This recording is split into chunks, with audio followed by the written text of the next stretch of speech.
ಇದು ಜಾತ್ರಾ ಮಹೋತ್ಸವಗಳ ಕಾಲ. ಬೆಂಗಳೂರಿನ ಸುತ್ತಮುತ್ತಲ ಹಳ್ಳಿಗಳಲ್ಲಿ ಜಾತ್ರೆ ಊರ ಹಬ್ಬಗಳದ್ದೇ ರಂಗು. ಅದೇ ರೀತಿ ಇಂದು 35 ಹಳ್ಳಿಗಳ ಅತಿದೊಡ್ಡ ಜಾತ್ರೆ. ಅಗಸದೆತ್ತರದ ತೇರುಗಳಿಗೆ ಆ ಜಾತ್ರೆಯೇ ಆಕರ್ಷಣೆ. ಗಗನಚುಂಬಿ ಕುರ್ಜುಗಳು ಅಂದ್ರೆ ತೇರುಗಳನ್ನ ಎತ್ತುಗಳು ಎಳೆದುಕೊಂಡು ದೇವಿಯ ಸ್ಥಾನಕ್ಕೆ ಬರುವುದೇ ಇಲ್ಲಿನ ಸೂಚಿಗ. ಹಾಗಾದ್ರೆ ಆ ಪುರಾಣ ಪ್ರಸಿದ್ಧ ತೇರುಗಳ ಜಾತ್ರೆ ಯಾವುದು? ರಥಗಳ ವಿಶೇಷತೆ ಏನು ಅಂತೀರಾ? ಈ ಸ್ಟೋರಿ ನೋಡಿ. ಹೀಗೆ ಗಗನವನ್ನೇ ಚುಂಬಿಸುವ ಬಣ್ಣ ಬಣ್ಣದ ರಂಗುಗಳಿಂದ ಚಿತ್ತಾರಗೊಂಡ ತೇರುಗಳು, ಎತ್ತುಗಳ ಜೊತೆ ಸಂಭ್ರಮ ಸಡಗರದಿಂದ ತೇರುಗಳನ್ನ ಎಳೆದೊಯ್ಯುತ್ತಿರುವ ಅಪಾರ ಭಕ್ತ ಸಾಗರ. ಖರ್ಜುಗಳನ್ನ ಸಂತಸ ಸಂಭ್ರಮಕ್ಕೆ ಸಾರಥಿಯಾಗಿರುವ ಆನೆ, ಒಂಟೆ, ಜೋಡೆತ್ತುಗಳು, ಚಂಡೆ, ಮಂದಳೆ, ತಮಟೆ ಸದ್ದಿನ ನಿನಾದ, ಈ ಎಲ್ಲ ಕಣ್ಮನ ಸೆಳೆಯುವ ದೃಶ್ಯಗಳು ಕಂಡು ಬಂದಿದ್ದು ಬೆಂಗಳೂರು ಹೊರವಲಯದ ಆನೇಕಲ್ ತಾಲೂಕಿನ ಹುಸ್ಕೂರಿನ ಮದ್ದೂರಮ್ಮ ದೇವರ ಜಾತ್ರಾ ಮಹೋತ್ಸವದಲ್ಲಿ. ಸುಮಾರು 400 ವರ್ಷಗಳ ಇತಿಹಾಸವಿರುವ ಹುಸ್ಕೂರು ಜಾತ್ರೆಗೆ ಈ ಬಾರಿಗೆ 17 ಗ್ರಾಮಗಳ ತೇರುಗಳು ಸಿಂಗಾರಗೊಂಡಿದ್ವು. ಎತ್ತುಗಳ ಮೂಲಕ ಸಿಂಗಾರಗೊಂಡು ಮದ್ದೂರಮ್ಮ ಜಾತ್ರೆಗೆ ಹೊರಟು ಬಂದು ಹುಸ್ಕೂರಿನ ಮದ್ದೂರಮ್ಮ ದೇವಾಲಯದ ಆವರಣದಲ್ಲಿ ವಿರಾಜಮಾನವಾಗಿದ್ದರು. ಇತಿಹಾಸ ಹಿನ್ನೆಲೆಯುಳ್ಳ ಈ ಮದ್ದೂರಮ್ಮನಿಗೆ ಟಿಪ್ಪು ಸುಲ್ತಾನ ಭೇಟಿ ನೀಡಿ ವಜ್ರದ ಖಡ್ಗ ನೀಡಿದ್ದಾರೆಂಬ ಪುರಾವೆ ಕೂಡ ಇದೆ.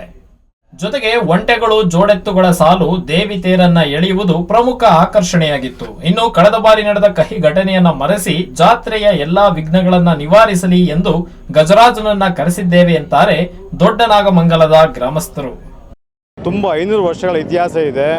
ಟಿಪ್ಪು ಸುಲ್ತಾನ್ ಸಹ ನಿಮ್ಗೆಲ್ಲ ಗೊತ್ತಿರೋ ಹಾಗೆ ಟಿಪ್ಪು ಸುಲ್ತಾನ್ ಸಹ ವಜ್ರದ ಕ್ರೀಡೆಗಳನ್ನು ಅರ್ಪಣೆ ಮಾಡೋಕ್ಕಂತ ಇತಿಹಾಸ ಇದೆ. ಅದೇ ರೀತಿ ದೊಡ್ಡಮಂಗಲ ಕೊಡುಗೆ ಏನಂತ ಹೇಳಿದ್ರೆ ಪ್ರತಿ ವರ್ಷವೂ ಸಹ ನಿಲ್ದೇನೆ ಸತತವಾಗಿ ತೇರು ಹುಸ್ಕೂರು ಜಾತ್ರೆಗೆ ಹೋಗುತ್ತೆ. ಅದೊಂದು ವಿಶೇಷ ಇದೆ. ಗಂಡನ ಮನೆ ಮತ್ತು ತವ್ರ ಮನೆ ಅಂತೇಳಿ ಒಂದು ವಿಶೇಷ ಇದೆ. ಈಗ ಹೋಗ್ಬೇಕಾದ್ರೆ ಸ್ವಲ್ಪ ಇಕ್ಕಟ್ಟಲ್ಲಿ ಕಷ್ಟ ಬಿದ್ದು ಹೋಗ್ತೀವಿ, ಬರಬೇಕಾದ್ರೆ ಈಸಿಯಾಗಿ ಬಂದ್ಬಿಡ್ತಾಳೆ. ಆ ಥರ ನಾವು ತವ್ರ ಮನೆಗೆ ಈಗ ನಾವು ಗಂಡನ ಮನೆಯಿಂದ ತವ್ರ ಮನೆಯಿಂದ ಗಂಡನ ಮನೆಗೆ ಹೋಗ್ತಾ ಇದ್ದೀವಿ. ಅಲ್ಲಿಂದ ನಾವು ಮತ್ತೆ ಮಂಗಳವಾರ ಕರ್ಕೊಂಡ್ಬರ್ತೀವಿ. ಈ ರೀತಿ ಪದ್ಧತಿ ನಮ್ಮದು.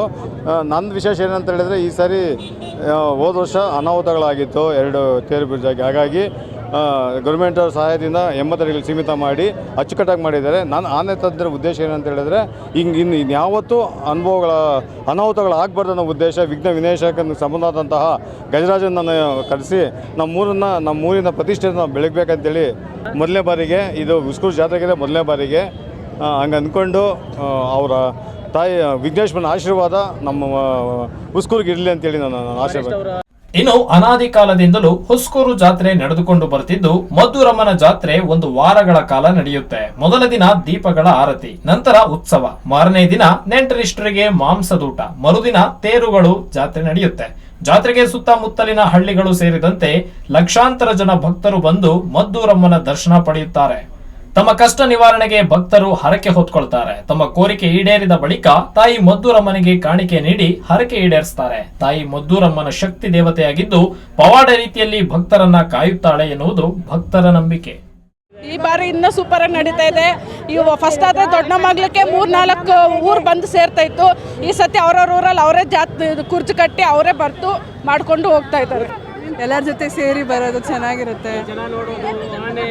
ಹೌದು, ಈ ಸತಿ ಆನೆ, ಒಂಟೆ ಎಲ್ಲ ಕರೆಸಿದ್ದಾರೆ. ಚೆನ್ನಾಗಿದೆ ನೋಡೋಕ್ಕೆ. I am so happy.